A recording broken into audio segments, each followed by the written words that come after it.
ओम शांति।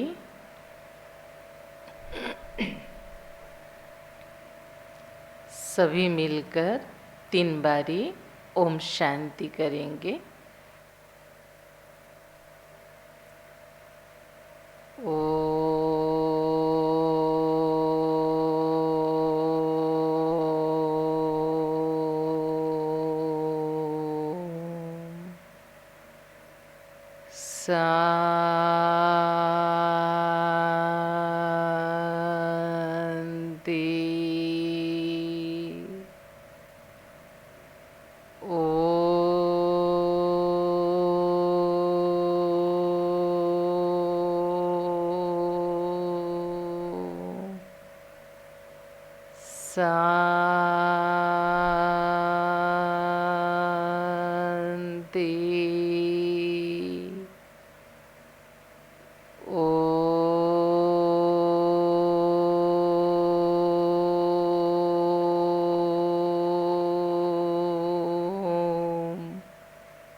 शांति। ओम शांति।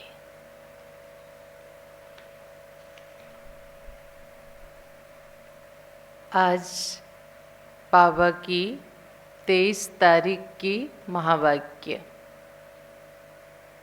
स्वयं भगवान कहते, मीठे बच्चे तुम देही अभिमानी बनो तो सब बीमारियां खत्म हो जाएगी। तुम देही अभिमानी बनो तो सब बीमारियां खत्म हो जाएंगी और तुम डबल सिरताज विश्व के मालिक बन जाएंगे। सुना सभी ने ईश्वरीय महावाक्य की सार। तुम देही अभिमानी बनो तो सब बीमारियां खत्म हो जाएंगी और तुम डबल सिरताज विश्व के मालिक बन जाएंगे। आज के मुरली के प्रश्न है, बाप के सन्मुख किन बच्चों को बैठना चाहिए?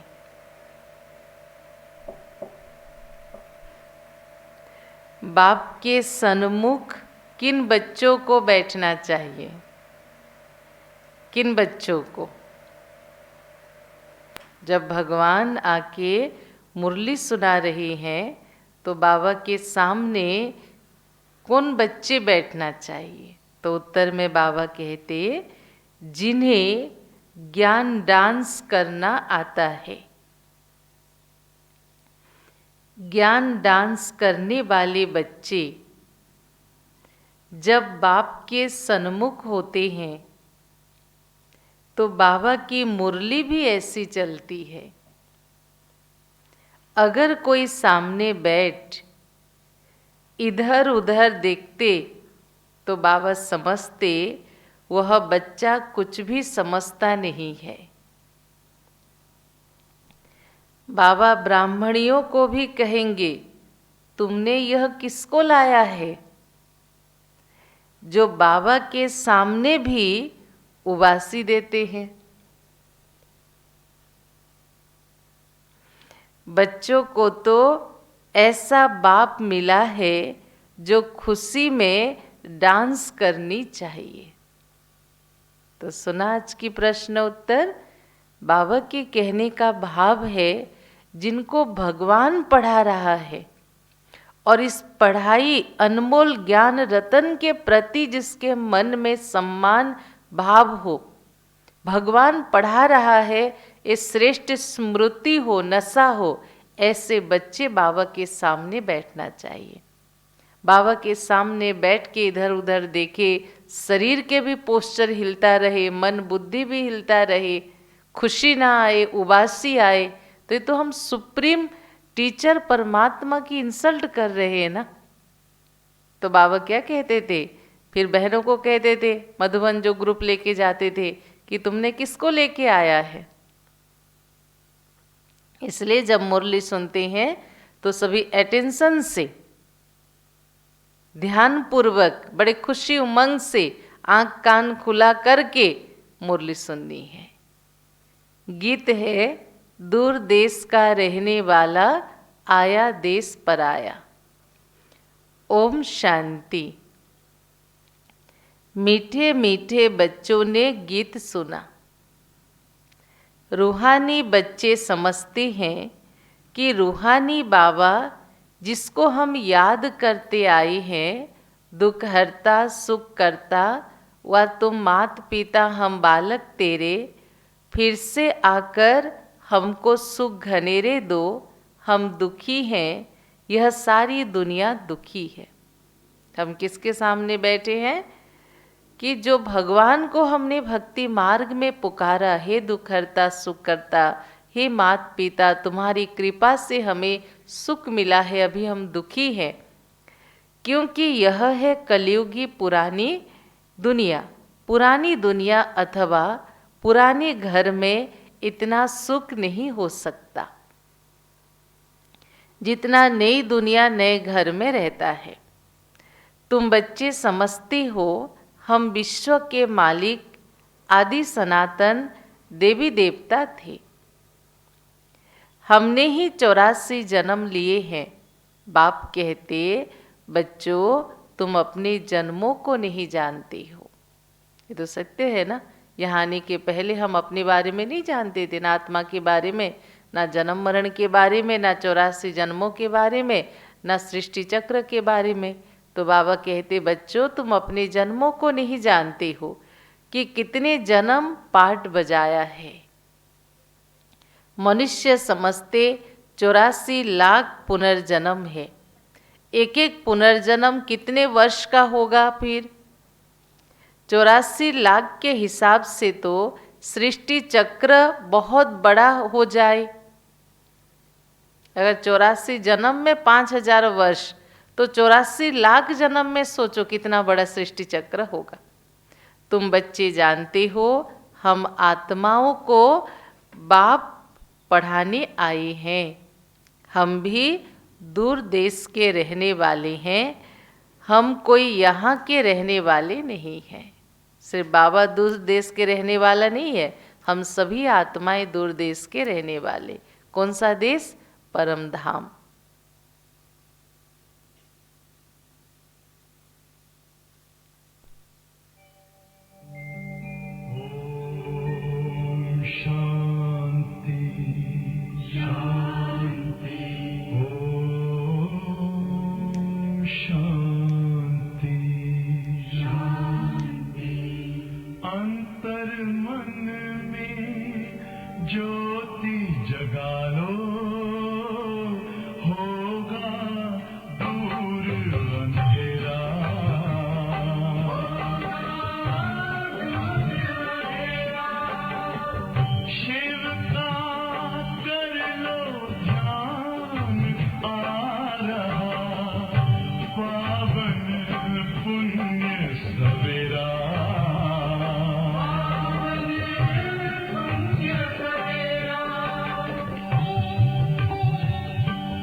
ओम शांति।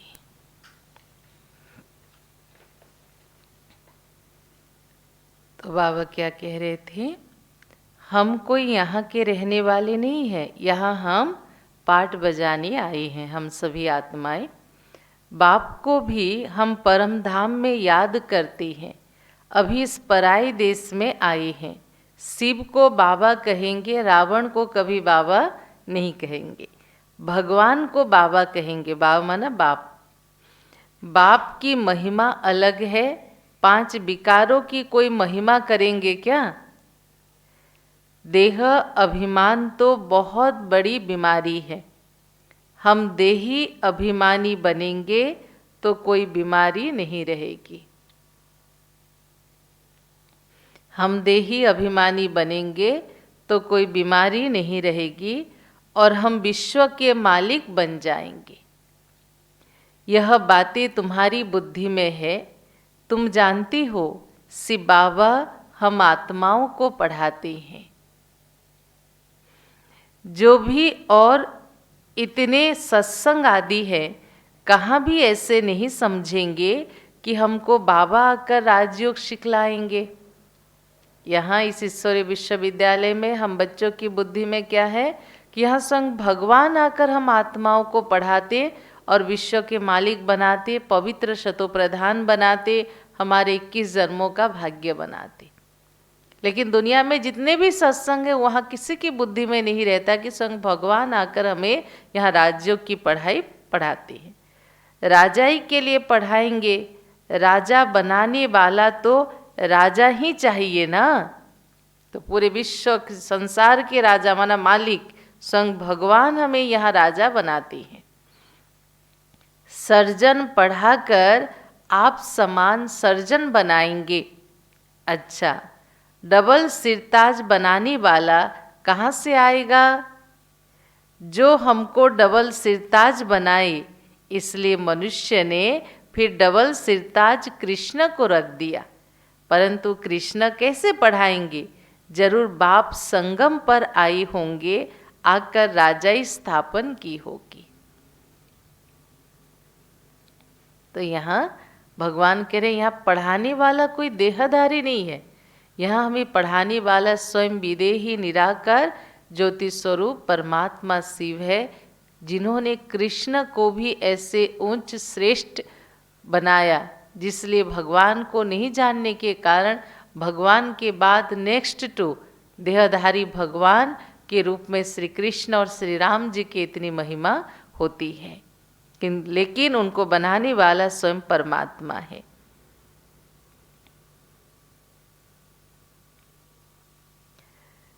तो बाबा कहते जरूर बाप संगम पर आए होंगे, आकर राजाई स्थापन की होगी।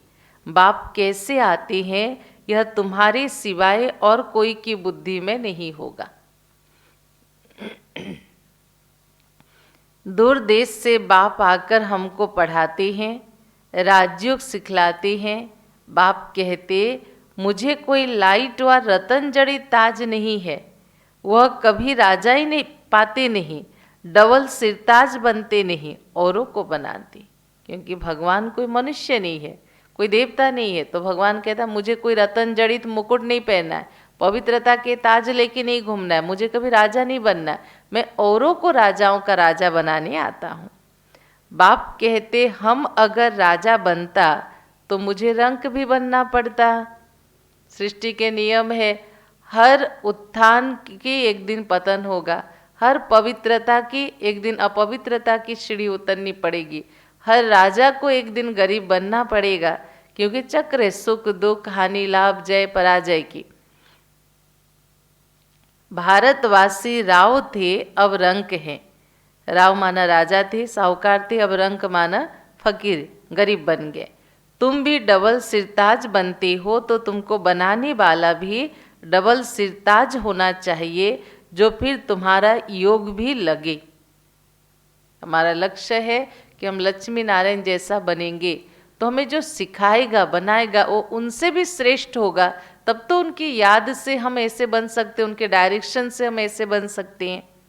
जो जैसा होगा ऐसा आप समान बनाएगा ना। सन्यासी कोशिश कर सन्यासी बनाएंगे, तुम गृहस्थी वह सन्यासी, फिर तुम उनके फॉलोअर्स कैसे ठहरे? क्योंकि तो संसार छोड़ के जाके सन्यासी बने। हम कहते हम फलाने सन्यासी के फॉलोअर्स से, हम तो गृहस्थ में रहते ना, फिर फॉलोअर्स कैसे बने? कहते फलाना शिवानंद का फॉलोअर है, परंतु वह सन्यासी माथा मुड़ाने वाले, तुम फॉलो करते नहीं ना उन्हें। माथा मुड़ाने वाले माना मुंडन करने वाले, माथा सारे बाल निकाल के बाल मुंडन करने वाले, गृहस्थी तो नहीं करते, फिर फॉलोअर कैसे हुए? तो तुम फिर फॉलोअर क्यों कहते? फॉलोअर तो वह झट कपड़ा उतार कफनी पहने ना, फिर उन्होंने जैसे गेरुआ कफनी पहना ऐसे भी पहनेंगे ना फॉलोअर माना। तुम तो गृहस्थ में विकारों आदि में रहते हो, फिर शिवानंद का फॉलोअर्स कैसे कहलाते हो? गुरु का तो काम है सद्गति करना, गुरु ऐसे तो नहीं कहेंगे फलाने को याद करो, फिर तो खुद गुरु नहीं हुआ ना। मुक्ति धाम में जाने के लिए भी युक्ति चाहिए, है ना। कहते गुरु करते सद्गति के लिए, तो जब गुरु को याद करते तो हमारी सद्गति होनी चाहिए।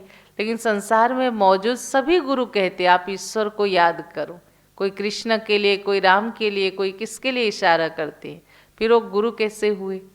तो सद्गुरु एक है, गुरु अनेक है। तुम बच्चों को समझाया जाता है तुम्हारा घर है मुक्ति धाम अथवा निराकारी दुनिया। आत्मा को कहा जाता है निराकारी सोल। शरीर है 5 तत्वों का बना हुआ। आत्माएं कहाँ से आती हैं? परम धाम निराकारी दुनिया से आती हैं इस सृष्टि रंगमंच पर पाठ बजाने। वहाँ बहुत आत्माएं रहती हैं, उसको कहेंगे स्वीट साइलेंस होम। वहाँ आत्माएं दुख सुख से न्यारी हैं। शरीर है तो दुख सुख की अनुभूति है, शरीर नहीं तो डेड साइलेंस है। तो परम धाम में आत्मा सुख दुख से न्यारी अवस्था डेड साइलेंस में रहती है। यह अच्छी रीति पक्का करना है, हम है स्वीट साइलेंस होम में रहने वाले। यहाँ यह नाटकशाला है जहाँ हम पाठ बजाने आते हैं। इस नाटकशाला में सूर्य, चांद, स्टार्स आदि बत्तियां हैं। कोई गिनती कर ना सके कि यह नाटकशाला कितने माइल्स की है, माना पूरे सृष्टि पृथ्वी ग्रह जहाँ हम इस रंगमंच पे वर्ल्ड ड्रामा पेंडाल में मौजूद है, पूरे ड्रामा पेंडाल है, तो कितने माइल का है गिनती नहीं कर सकते। एरोप्लेन में ऊपर जाते लेकिन उसमें पेट्रोल आदि इतना नहीं डाल सकते जो जाकर फिर लौट भी आए, इतना दूर नहीं जा सकते। वह समझते इतने माइल तक है, लौटेंगे नहीं तो फिर गिर पड़ेंगे ना। समंदर का, आकाश तत्व का भी अंत पा नहीं सकते। अभी बाप तुमको अपना अंत देते हैं। अपना अंत माना हम ईश्वर के सत्य परिचय को जानते हैं। आत्मा इस आकाश तत्व से पार चली जाती है। वो रॉकेट नहीं जा सकता लेकिन आत्मा जा सकती है। इसलिए आत्मा के लिए कहा कितना बड़ा रॉकेट है, क्योंकि आत्मा को जाने के लिए पेट्रोल की जरूरत नहीं, साधन की जरूरत नहीं। मन बुद्धि के विमान से यहाँ शरीर में भली बैठी है, लेकिन आत्मा मन बुद्धि से परम धाम तक जाके वापस आ सकती है, रोज कई बार योग के द्वारा। तुम आत्माएं जब पवित्र बन जाओगी, फिर रॉकेट मिसल तुम उड़ने लगोगे परम धाम की ओर। कितना छोटा रॉकेट है आत्मा, सूर्य चांद से भी उस पार मूल वतन में चली जाती है। मूल वतन माना ब्रह्मलोक।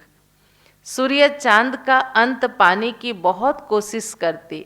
दूर के स्टार्स आदि कितने छोटे छोटे दिखने में आते हैं, लेकिन हैं बहुत बड़े। यहाँ से आसमान के स्टार्स बहुत छोटे दिखते हैं, लेकिन वो एक्चुअली हैं बहुत बड़े। जैसे तुम पतंग उड़ाते हो, ऊपर में कितनी छोटी छोटी दिखाई देती है। बाप कहते तुम्हारी आत्मा तो सबसे तीखी है। तीखी माना तीव्र वेगी। आत्मा से स्पीड और किसी का नहीं है। सेकंड में एक शरीर से निकली दूसरे गर्भ में जाकर प्रवेश करती है। और जरूरी नहीं कि वो गर्भ बगल वाले घर का हो, अमेरिका हो, लंदन हो, दिल्ली हो, बॉम्बे हो, कलकत्ता हो, कहीं से भी हो, 1 सेकंड लगता है। किसका कर्मों का हिसाब किताब लंदन में है तो आत्मा सेकंड में लंदन जाकर जन्म लेगी। सेकंड में जीवन मुक्ति भी गाई हुई है। बच्चा गर्भ से निकला और मालिक बना, वारिस हो ही गया। घर में बच्चे पैदा होने के दिन से ही वो माता पिता के संपत्ति के मालिक हो जाते ना, उत्तराधिकारी हो जाते ना, वारिस हो जाते। तुम बच्चों ने भी बाप को जाना, गोया विश्व के मालिक बने। कल की मुरली सुनी ना, दिल से कहा बाबा और औरों को सुनाया तो बाबा के खजानों के मालिक बन गए। बेहद का बाप ही आकर तुमको विश्व के मालिक बनाते हैं। स्कूल में बैरिस्टरी पढ़ते तो बैरिस्टर बनेंगे। यहाँ तुम डबल सिरताज बनने के लिए पढ़ते हो। डबल सिरताज, सिरताज माना मुकुट, डबल माना 2 मुकुट। एक है देवी देवताओं के पीछे पवित्रता के प्रभामंडल दिखाते हैं और सिर पर रतन जड़ित ताज दिखाते, दोनों हो गए डबल ताज। अगर पास होंगे तो डबल सिरताज बनेंगे, फिर भी स्वर्ग में जरूर आएंगे। तुम जानती हो बाप तो सदैव वहाँ ही रहते हैं। श्री बाबा कभी स्वर्ग में नहीं आते, संसार चक्र में नहीं आते, वो परम धाम में रहते हैं। ओ गॉड फादर कहते तो दृष्टि कहाँ जाती है? से ऊपर, क्योंकि उसे ऊपर वाला भी कहते। गॉड फादर है तो जरूर कुछ तो उनका पार्ट होगा ना। अभी पार्ट बजा रहे हैं, उनको बागवान भी कहते। इस सृष्टि अगर एक बगीचा है तो उसके ओनर मालिक भगवान है, इसलिए बागवान कहते। कांटों को आकर फूल बनाते हैं। हम आत्मा सभी विकार रूपी कांटा से कांटा हो गए। फूल माना हमारी दिव्यता, पवित्रता और सुख देने की प्रवृत्ति सारी खत्म हो गई है, तो आके हमें फिर कांटों से फूल बनाते हैं। तो तुम बच्चों को खुशी होनी चाहिए ना। बाबा आया हुआ है इस देश पराई में। दूर देश का रहने वाला आई देश पराई। तो दूर देश का रहने वाला तो बाप ही है और आत्माएं भी वहाँ रहती हैं। यहाँ फिर पाठ बजाने आती हैं। देश पराई, पराई देश माना ये रावण का देश है। कलयुग हमारा देश नहीं, हमारा देश तो परम धाम है आत्मा का, और अपना राज्य है सतयुग त्रेतायुग। तो पराई देश हुआ ना। यह अर्थ भी कोई नहीं जानते। मनुष्य तो भक्ति मार्ग में जो सुनते वह सत सत कहते रहते हैं। तुम बच्चों को बाप कितना अच्छी रीति समझाती हैं। क्या समझाते? आत्मा इम्प्योर होने से उड़ नहीं सकती। प्योर बनने बिगर वापिस जा नहीं सकती।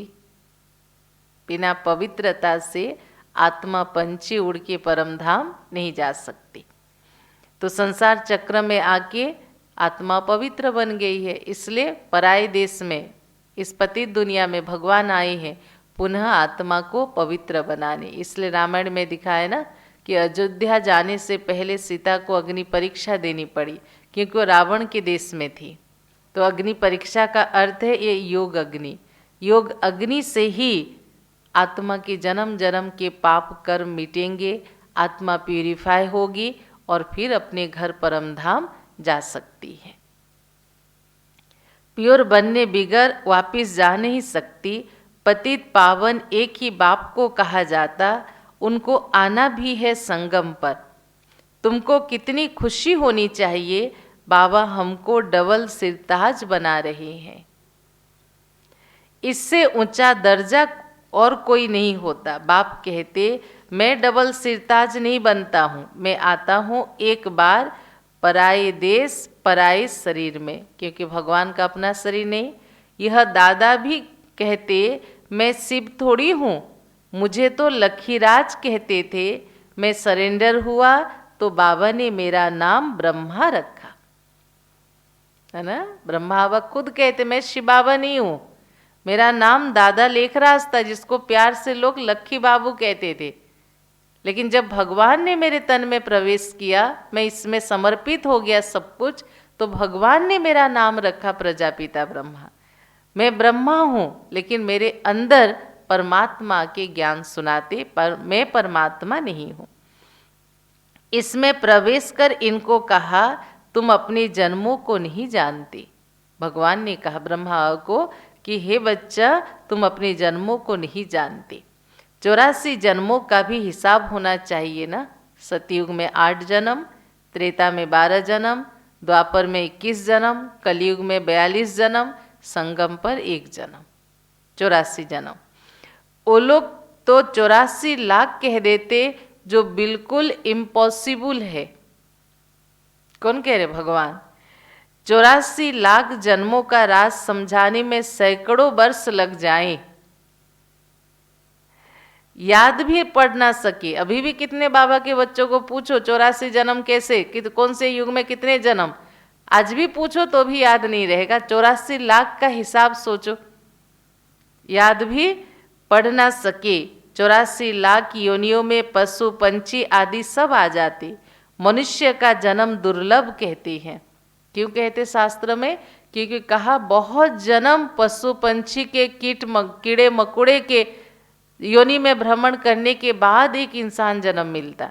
अब सोचो, अगर सभी को, अभी जो आबादी है 800 करोड़ की आबादी है दुनिया की, ये सबको अपने पुण्य कर्म के फल से मिला है इंसान की शरीर, तो ये लोग कैसे अपना जीवन जी रहे? कैसा इनके सोच है, कैसा इनका व्यवहार है, कैसा इनका संस्कार है? कौन कहेगा कि दुर्लभ जन्म है?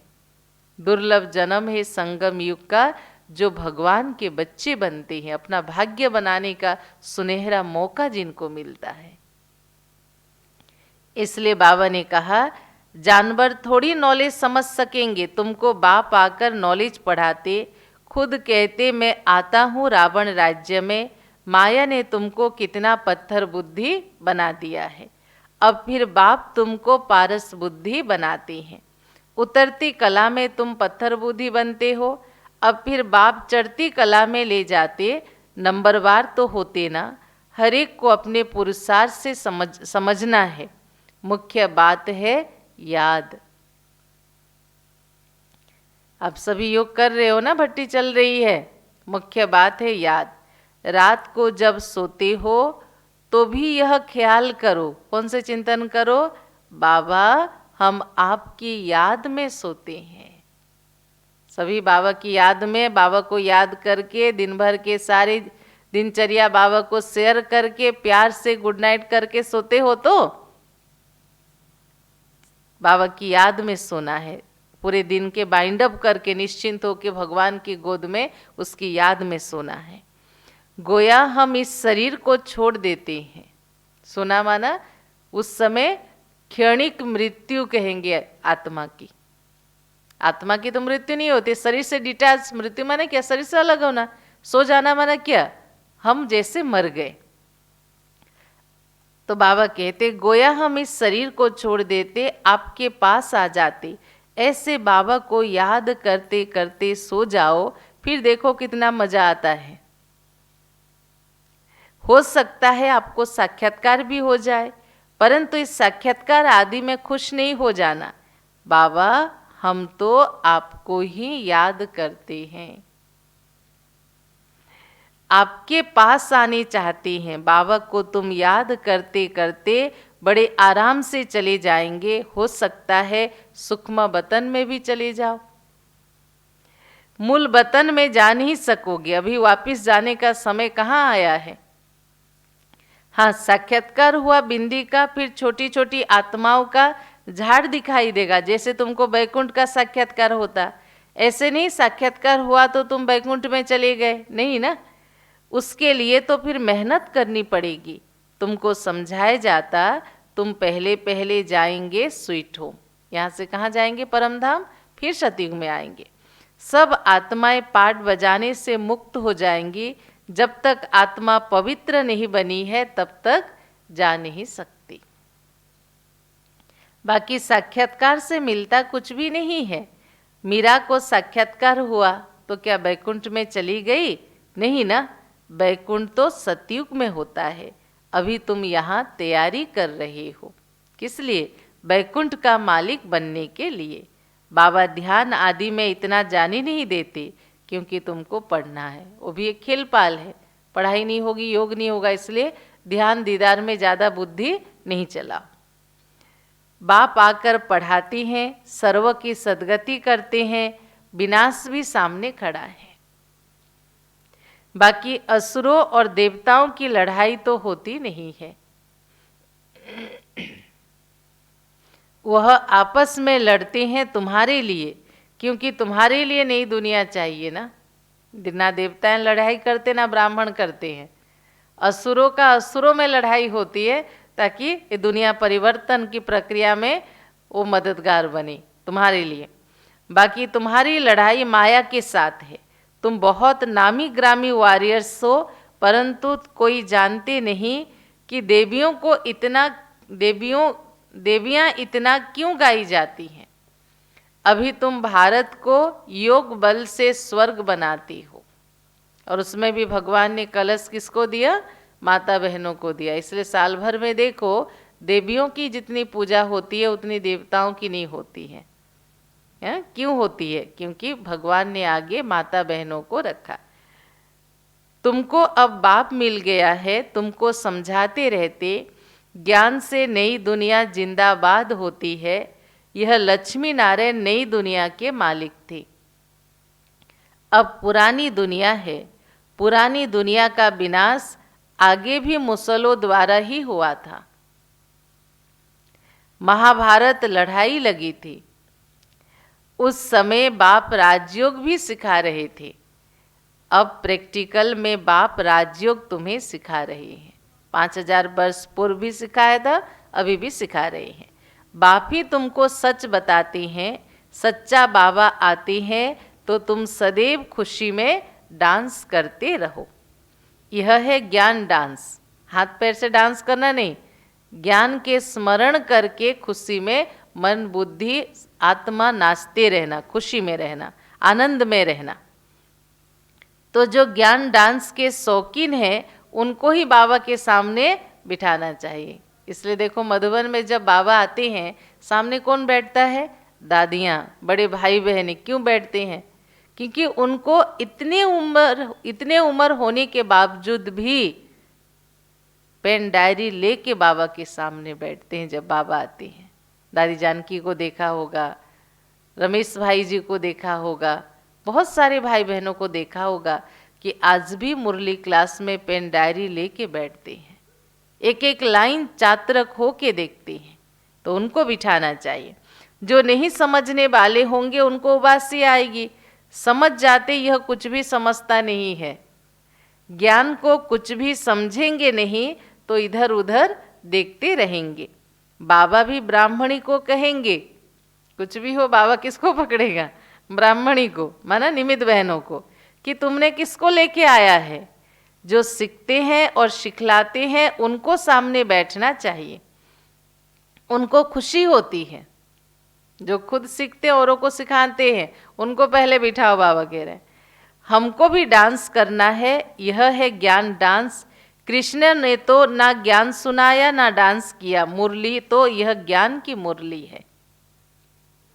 तो बाप ने समझाया, रात्रि को सोते समय बाबा को याद करते, चक्र को बुद्धि में याद करते रहो।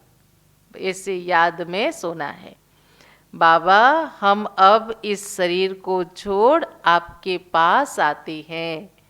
ऐसे याद करते करते सो जाओ, फिर देखो क्या होता है। आगे कब्रिस्तान बनाते थे बाबा, पहाड़ी में ले जाते थे बाबा, पहाड़ी में, और दादियों को सबको कहते थे सो जाओ। सब सो जाते थे, ऊपर सफ़ेद चादर ढक देता था बाबा। सोचो हम मरे पड़े हैं, अब मैं आत्मा उड़ के चली परम धाम। तो बाबा कहते हैं कब्रिस्तान बनाते थे, फिर कोई शांत में चले जाते थे, फिर कोई रास करने लगते थे। जो बाप को नहीं जानते थे वह याद कैसे कर सकेंगे? मनुष्य मात्र बाप को जानते नहीं तो बाप को याद कैसे करे? तब बाप कहते मैं जो हूँ जैसा हूँ मुझे कोई भी नहीं जानते। अभी तुमको कितनी समझ आई है, तुम हो गुप्त वॉरियर्स।